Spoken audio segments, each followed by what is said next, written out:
Arestado ang isang Chinese na nag-iikot malapit sa COMELEC habang may dalang equipment na maaaring magamit sa pang-espiya. May tiniyak naman ang COMELEC. Nakatutok si John Consulta.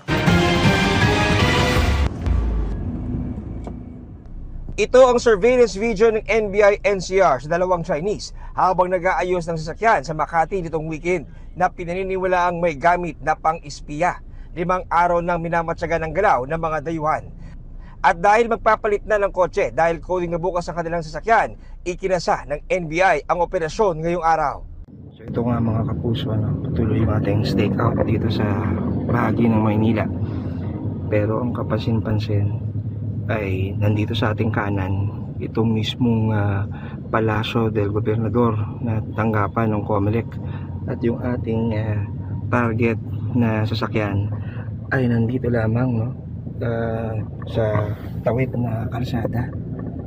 So tingnan natin kung ano nga ba yung pakay nitong sasakyan na to, ano ba yung kanyang laman at bakit siya nandito sa lugar na to.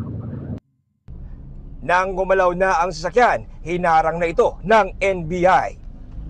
Open the door. NBI. Down. Down, down, down.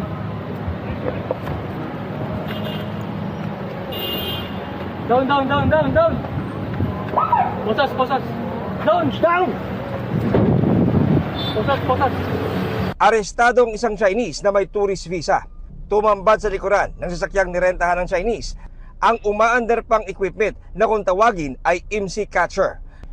May kakayahan itong humigop ng mga sensitibong data at impormasyon tulad ng text messages, cellphone numbers, calls at iba pang data mula sa mga cellphone na malapit dito. May ikot sa mga government facilities natin. COMELEC ang iniikutan na nila ngayon. Remember na fast approaching ang ating eleksyon, Hindi natin alam kung anong pakay nila. Na-recover din sa sasakyan ang 3 SIM cards, cellphones at iba pang mga gadgets. Nang tanungin ang Chinese sa kanyang aktibidad. What's this, sir? What's this? What's this? What's this? Hindi niya alam. You okay? Patuloy na hinahanap ang ikalawang Chinese na sakot sa umano'y spying activities ng naarestong dayuhan. We are not discounting a possibility na magagamit itong nakuha niyang data to affect our elections. Whether they will use the data to influence the outcome of our election, we cannot say for sure. But we are going into that direction.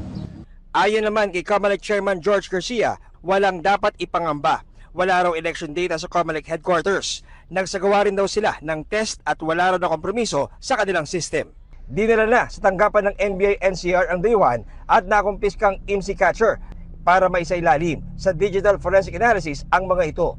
Maharap sa reklamong paglabag sa Access Device Act at Cybercrime Prevention Act ang nahuling Chinese. Para sa GMA Integrated News, John Consulta, Nakatutok, 24 Oras.